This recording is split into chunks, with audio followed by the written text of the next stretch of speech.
Vamos a ejemplificar ahora cómo medimos la pobreza de manera relativa y cómo medimos la pobreza cuando acudimos al enfoque subjetivo. Aquí tengo un ejemplo de cálculo de pobreza siguiendo el método de la línea por la canasta normativa. Entonces, esta información la quiero para comparar con los resultados que me daría si en este pueblo hipotético yo midiera la pobreza de manera relativa y además le preguntara a las personas cuál sería el ingreso que para ellas sería suficiente para llevar una vida digna. Vamos a suponer que vamos a tomar como referencia para la pobreza relativa la mediana. Eso se hace en algunos países europeos, en los Estados Unidos también.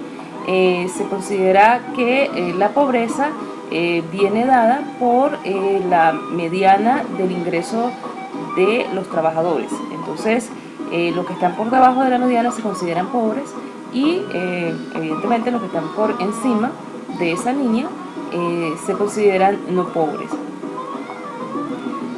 Fíjense cómo cuando yo sigo una línea relativa, aquí como tengo 1000 personas, evidentemente la mediana va a ser 500, voy a tener un 50% de pobres y un 50% de no pobres. Si la cantidad fuera otra, el comportamiento probablemente sería un poquito distinto, pero lo que nos interesa es que se pueda apreciar la diferencia en el resultado cuando aplico un método u otro. Fíjense que cuando aplico el método de la canasta normativa, yo tengo que aproximadamente 34% de personas en este pueblo ficticio está en condiciones de pobreza, pero si yo aplico el método de pobreza relativa, en este caso particular la mediana, entonces hay un 50% de pobreza. Y si pueden ver en donde tengo el conteo desagregado, muchas personas que son consideradas no pobres, tomando en cuenta la línea de la canasta normativa, cuando aplico el método relativo son pobres.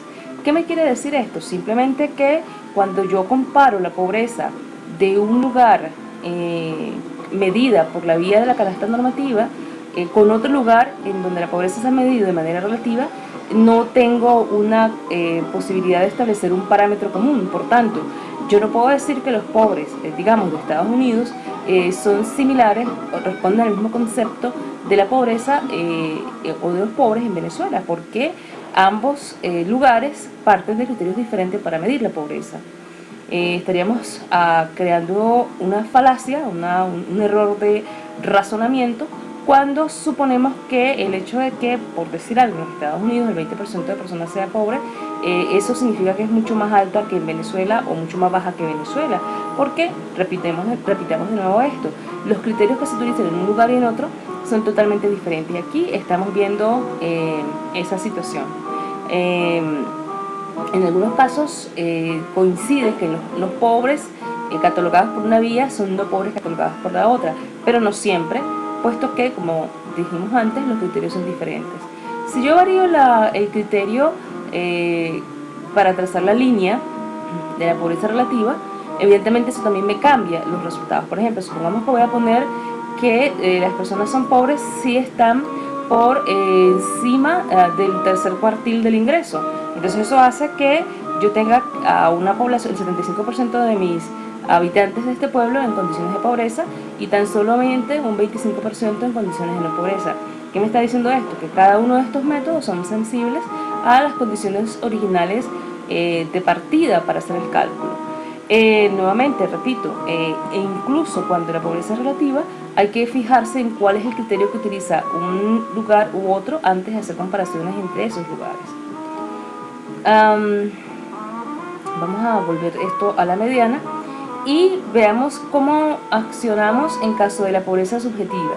Aquí lo que nos interesa cuando le preguntamos a las personas cuál es el ingreso que consideran necesario para llevar una vida digna, nos interesa ver hasta qué punto la persona puede estar estar acumulando frustración. Por ejemplo, aquí nuevamente, para generar la data y hacer la explicación, lo estoy haciendo utilizando la función aleatoria de Excel, porque no tenemos una data real por el momento para hacer estas observaciones. Pero si ustedes se fijan entre la diferencia del ingreso supuestamente real con el ingreso considerado necesario, la brecha entre una cosa y otra, entre un tipo de ingreso y otro, no es muy grande. Eso no nos diría que en este caso las personas tendrían algún tipo de ansiedad porque sienten que necesitan complementar los ingresos, pero no sería una frustración social muy grande. En cambio, si por el contrario el caso fuera como el que tenemos en este momento en pantallas, en donde hay una diferencia marcada de 1.666 unidades monetarias entre lo que la persona percibe como ingreso real y lo que siente que necesita para tener una vida decente, allí podríamos comenzar a tener hipótesis de que hay frustración en ese jefe de hogar o en esa persona porque está sintiendo que sus ingresos no le alcanzan. Entonces aquí podemos, si esta situación se sostiene, podemos estar frente a una persona que va acumulando desesperanza con respecto a su, por ejemplo, régimen de gobierno, con respecto a sus autoridades locales.